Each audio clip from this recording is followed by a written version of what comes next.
Hello, welcome to this video. I am the German Malte. No, but seriously, welcome to this video. Today I have something really special to you. Today I will teach you a trick that so many of you requested. I put the performance in front of this building time episode and also posted it on Instagram, and you guys screamed at me to reveal this trick and to teach it to you guys, and that's what we're going to do today.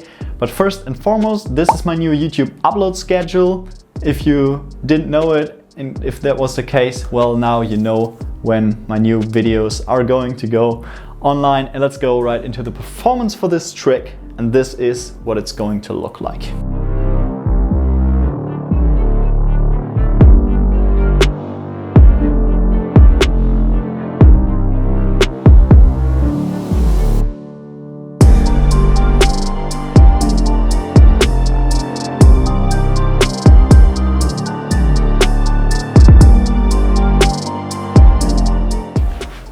And there you have it, guys. This was the performance on this trick, and now I will teach you how to perform it, and I will go in depth to teach some more depths to it to make your performance as good as possible. First and foremost, you don't need these huge cards. I just had them, so I use these. I like it because it's a little more visual to me, so I like to use these huge cards, but you can use regular sized cards like this as well if you're in a close-up situation. So the first secret of this trick is this. Yes, we have two double-faced cards and one regular card. So in case you don't have any two-faced cards in your home like a normal person, then I will link you a video up there to a building time episode where I am making these double backer cards and teaching you how you can make them your own. It's not that difficult, trust me. It's really easy and it's worth it for tricks like this. It's really nice to have those lying around. So what you want to have is 3 cards of the same, 1 as a regular card and 2 as double backer cards, and the other card should be the same as well, just to make it more visual. So you're going to start off in that position, regular card on the bottom, and these, because they don't have backs, on top with the ace up. You can use obviously any face card you like, but I like to use the ace and the 7 because it's so opposite. These cards are really empty and this one is like full of stuff and red and looks pretty nice. So you're gonna start off like this, and here's the first sleight of hand move that you're gonna do. You're gonna show the back of this card and you're gonna pretend as if these cards have a back too. So here's what you're gonna do. You're gonna hold in this grip from the sides, and you can do this with small cards. It's almost easier than with these big cards, but it works. It works with these big cards as well. And what you're gonna do, you're gonna turn around, show that card, slide it off with your thumb, turn around, slide off with your thumb, turn around, and show this card.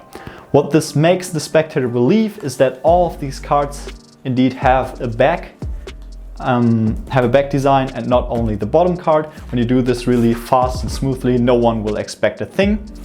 And if you think about, obviously you're just sliding off the top card and showing the bottom, but no spectator in this world will think about that when you just do this casually. All right, no one will ever question it. So what you're gonna then do is you're gonna bring your real card, your 7, into the middle. And here's the basic move of this trick. This is all you need to do, and then you just need to repeat. You're gonna turn this whole double pack around, and while you do that, you're gonna shift this card to that side. So it looks like what you turn around, it's something like an optical illusion. So it looks like what you turn around, then this is actually this card. So you switch them, right? So you have them in this position. I'm gonna delete that one for a second and turn them around and swap them like this. It does not make sense. It does not make any sense because there are 2 faces and then there's only 1 face. It's totally ridiculous, but if I have fooled you with this performance, you will see no spectator will think in the first place, well, that was weird. That doesn't make sense. Everyone will just think, whoa, where did that card come from? All right? So yeah, it really works. It seems stupid, but it does work, trust me.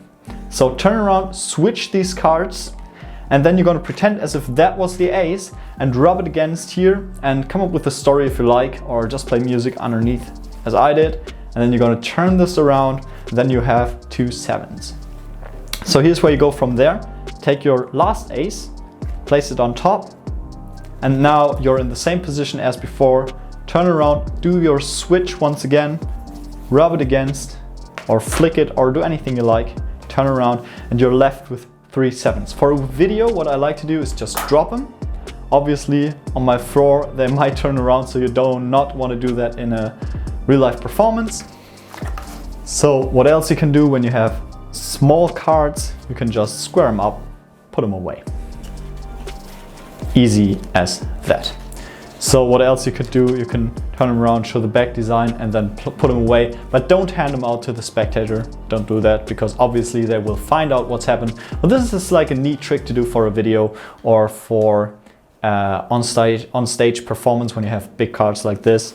It's a tiny neat trick that you can do here and there, and it's something you don't really forget also. So when you have these lying around, you will never forget this trick once you learn it and once you know how to perform it.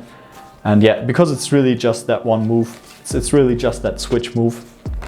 And it's a good thing to have in your repertoire, trust me. And yeah, this is basically that trick. And I hope you enjoyed this video. I hope you liked this tutorial. If you did so, please leave a like. If you hated it, then dislike. And over 90% of you are not subscribed to this channel, I think. So look at this graph and decide whether you want to subscribe or not. And yeah, would really mean the world to me. And I will see you guys in the next one.